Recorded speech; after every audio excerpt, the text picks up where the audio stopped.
Travel Radio International, explorations into destinations around the world. In 1891, the state of Minnesota made the headwaters of the Mississippi River their first state park. Lake Itasca and the surrounding old-growth pine forest came under the care of the state's Department of Natural Resources.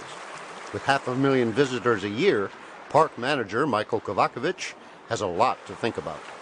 We have a threefold mission: is to provide recreation, to protect the resource, and to interpret that resource. So trying to balance that so the use doesn't override the protection part of preserving this park. It was the early 19th century explorer Henry Schoolcraft who coined the name Itasca.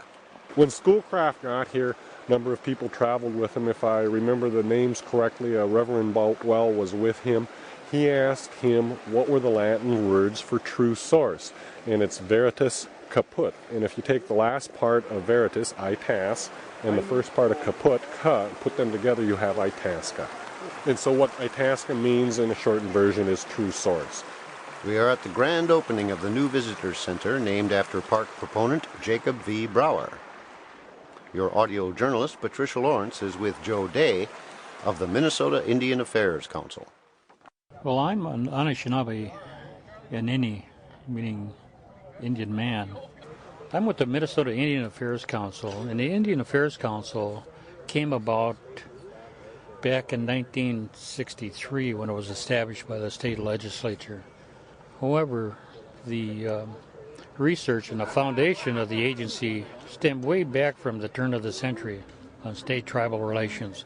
When the Europeans got here, when the Indians were displaced, what they were doing to Indians became a concern of some legislative leaders and the governors in trying to form a better working relationship. The Indian Affairs Council was established because there still is conflict today between white ideology versus Indian ideology, and we're trying to bring our people together and respect one another to go on this journey together rather than have conflict.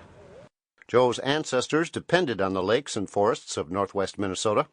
We're at the headwaters of the Mississippi River, and our ancestors used to come here to gather wild rice, to hunt elk, which were here centuries ago, and we use it for food, shelter, and so forth, and it's a spiritual place, this headwaters.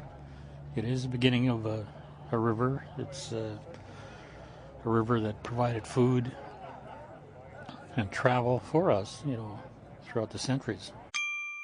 Sample complete. Ready to continue?